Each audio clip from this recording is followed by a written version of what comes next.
और अगली खबर अयोध्या से भवन निर्माण समिति की बैठक होगी। चेयरमैन नृपेंद्र मिश्रा ये बैठक लेंगे। मंदिर निर्माण के काम को लेकर चर्चा की जाएगी। ट्रस्ट के पदाधिकारी भी मौजूद रहेंगे। पहले दिन निर्माण कार्य का स्थलीय निरीक्षण किया गया और उसके बाद अब ये बैठक होगी, जिसके अध्यक्ष जिसके जो चेयरमैन रहेंगे वो नृपेंद्र मिश्रा रहेंगे, जो कि ये बैठक लेंगे। अयोध्या की ये जानकारी हम आपको बता रहे हैं। भवन निर्माण समिति की बैठक होने जा रही है। काफी महत्वपूर्ण ये बैठक है। मंदिर के निर्माण को लेकर चर्चा यहां पर की जाएगी। तो तस्वीरें भी लगातार सामने आ रही हैं। कुछ कुछ दिनों में जो वीडियो जारी किए जाते हैं मंदिर ट्रस्ट की ओर से, किस तरह की नक्काशी हो रही है, किस तरह से इस मंदिर का कायाकल्प हो रहा है, किस तरह से मंदिर में अलग अलग चीजें ऐड ऑन की जा रही हैं, चाहे वो सिक्योरिटी के लिहाज से हो, मंदिर का निर्माण किस तरह से हो रहा है, कुल मिलाकर इसी को लेकर चर्चा की जाएगी और आगे किस तरह से किया जाना है इसी को लेकर चर्चा होगी, मंथन होगा। और किस तरह की जो चुनौतियां हैं मंदिर बनाते वक्त सामने आ रही हैं उनका भी जिक्र होगा, ताकि उन चुनौतियों को जो है सही समय पर चर्चा के जरिए उनका निवारण कर सकें। तो चेयरमैन नृपेंद्र मिश्रा ये बैठक लेने वाले हैं मंदिर निर्माण के कामों को लेकर।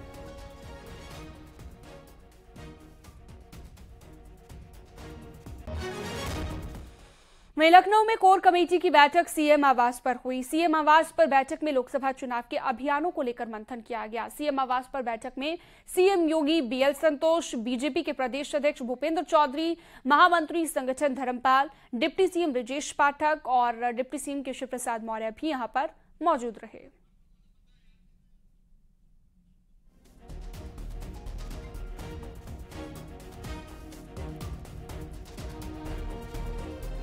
तो 2024 की रणनीति को लेकर चर्चा की गई है।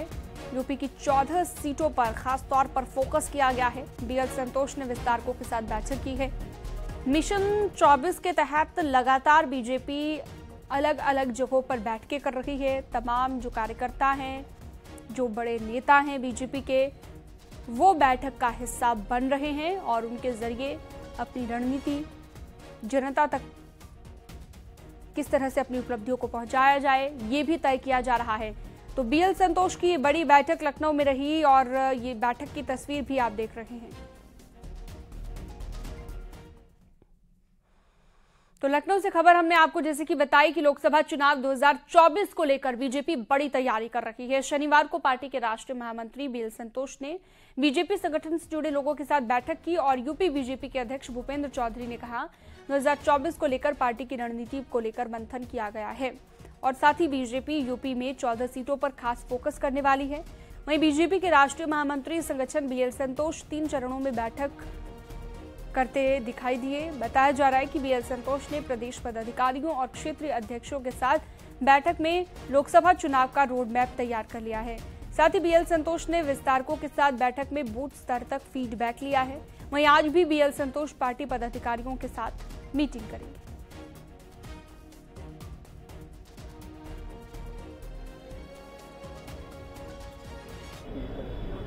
जो पार्टी के नियमित चलने वाले कार्यक्रम, अभियान,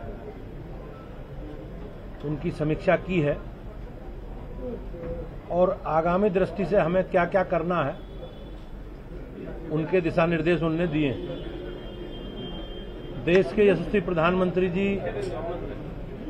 माननीय नरेंद्र मोदी जी के सेवा, सुशासन और गरीब कल्याण को समर्पित शासन के 9 वर्ष पूरा होने के उपलक्ष्य में भारतीय जनता पार्टी ने व्यापक जनसंपर्क अभियान के तहत अलग अलग कार्यक्रम हम लोगों ने डिजाइन किए थे। उन सारे कार्यक्रमों में भारतीय जनता पार्टी उत्तर प्रदेश ने प्रथम स्थान देश में प्राप्त किया है। माननीय संगठन मंत्री जी की ओर से भारतीय जनता पार्टी उत्तर प्रदेश के सभी कार्यकर्ताओं को इसके लिए बधाई दी है। योगी सरकार ने महिला सुरक्षा को लेकर बड़ी पहल की है। सरकार ने महिला सशक्तिकरण के लिए 10 दिनों का विशेष अभियान शुरू किया है। 21 जुलाई से 30 जुलाई तक ये अभियान चलेगा और इसमें बच्चियों को गुड और बैड टच के बारे में बताया जाएगा।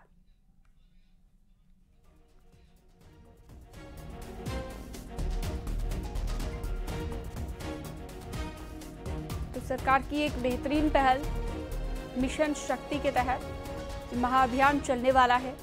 महिला सुरक्षा को लेकर योगी सरकार का फोकस अब और ज्यादा दिख रहा है। हर महीने अभियान चलाया जाएगा योगी सरकार की ओर से।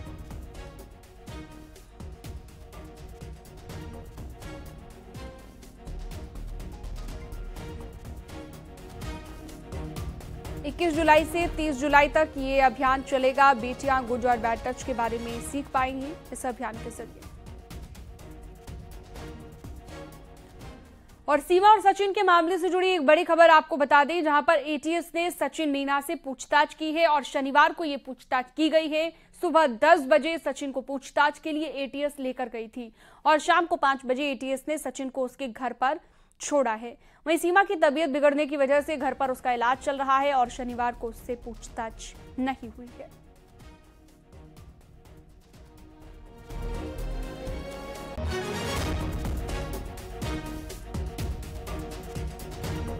तो पाकिस्तान से भारत आई महिला सीमा हैदर, जिसकी तबीयत भी बीच में बिगड़ गई थी और तबीयत भी खराब थी।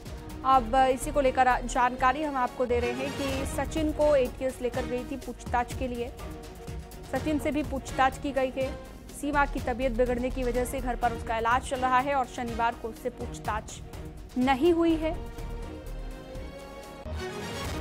लेकिन सचिन मीना को पूछताछ के लिए एटीएस लेकर गई थी।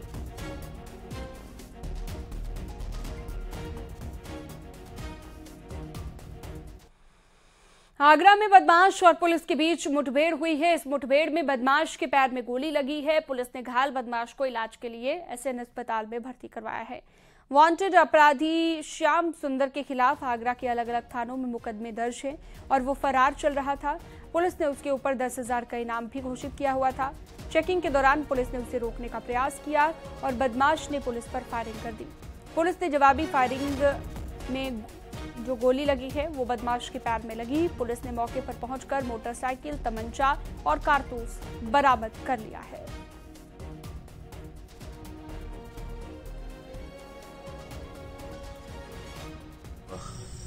लगभग 4 बजे यहाँ न्यू आगरा पुलिस को सूचना मिली कि एक व्यक्ति जिसका नाम श्याम सुंदर सन ऑफ डिप्टी सिंह है, ये जो 10,000 रुपए का वांछित इनामिया भी चल रहा है, ये यहाँ न्यू आगरा क्षेत्र में बाइक से मूव कर रहा है। इस सूचना पर थाना पुलिस ने नाकाबंदी लगाकर चेकिंग की और इसको रोका गया तो इसने पीछे की तरफ भागते हुए पुलिस टीम पर फायर किया। इसमें आत्मरक्षार्थ फायर पुलिस टीम ने भी किया, जिसमें ये अभियुक्त घायल हुआ है। अभियुक्त को प्राथमिक चिकित्सा देकर अस्पताल के लिए भेजा गया है। ब्रेक के बाद आपका स्वागत है। मेरठ के सरधना थाने में भीषण आग लग गई। थाने का रिकॉर्ड रूम, मेस और मालखाना जलकर राख हो गया है। आग की चपेट में आकर कई पुलिसकर्मी झुलस गए और इन्हें इलाज के लिए हायर सेंटर रेफर करना पड़ा है। इस घटना में कई बाइक और सामान जलकर राख हो गए। बताया ये भी जा रहा है कि पहले शॉर्ट सर्किट हुआ, उसके बाद रसोई गैस सिलेंडर का पाइप जल गया। कड़ी मशक्कत के बाद आग पर काबू पा लिया गया।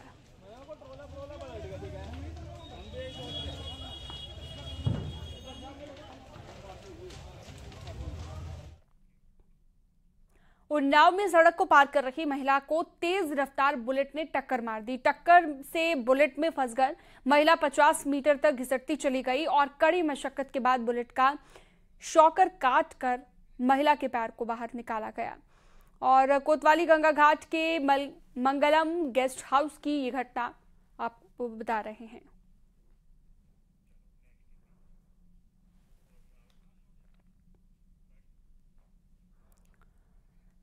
आगे बढ़ते हैं। नोएडा की एसटीएफ यूनिट ने 50,000 के इनामी सनी उर्फ अजीत को गिरफ्तार कर लिया है। गैंगस्टर सनी उर्फ अजीत को दिल्ली के होटल से गिरफ्तार किया गया है। सनी चोरी की गाड़ियों को कटवाकर इसके पार्ट्स को बेचा करता था और इसका गैंग दिल्ली, यूपी और पंजाब में सक्रिय है। तो 50,000 का इनामी सनी, जिसे गिरफ्तार किया गया है, गाड़ियों की चोरी का आरोप इस पर लगा है। गाड़ियों को चोरी कर दूसरे राज्य में ये बेच दिया करता था। 50,000 का ये इनामी था सनी, जिसे अब गिरफ्तार कर लिया गया।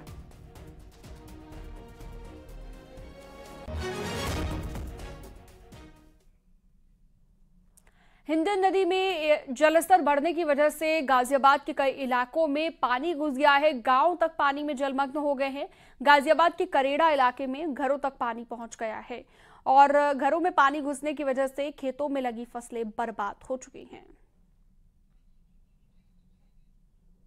सुबह से बाढ़ पीड़ितों को क्या काम करें लोग, तो देख सकते हैं तस्वीरें आपके सामने हैं किस तरह से लोगों को शक्तिशाली जागों तक पानी में डूबकर ये पार करने पड़ रहे हैं अपने गांव। कई इलाकों में गांव में पानी भरा हुआ है, लोगों की परेशानी बढ़ गई है। गाजियाबाद का ये इलाका है। ये समाजवादी तो हिंडन नदी का जलस्तर दरअसल बढ़ा हुआ है और इसके चलते आसपास के इलाकों में पानी भरा हुआ है। कई इलाके ऐसे हैं, कई गांव ऐसे हैं जलमग्न हो गए हैं।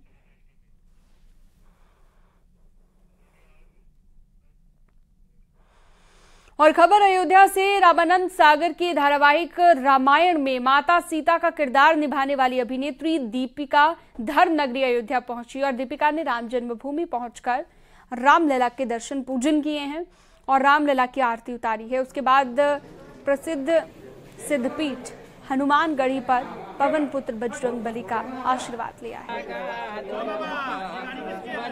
आज पहली बार मुझे ये अवसर मिला है अयोध्या आने का और राम जी के मैंने दर्शन किए। आज वाकई में मुझे ऐसे लगा कि मेरा जीवन धन्य हो गया है और मुझे बहुत खुशी हुई। और जो प्रतिमा है बहुत तेजस्वी है और जितने भी लोग यहाँ पे आए प्रभु उनके दुख दर्द दूर करें और हमेशा उनको आशीर्वाद दें। एंड बस जब भव्य मंदिर बन जाएगा तो मैं दोबारा आऊँगी उनके आशीर्वाद लेने।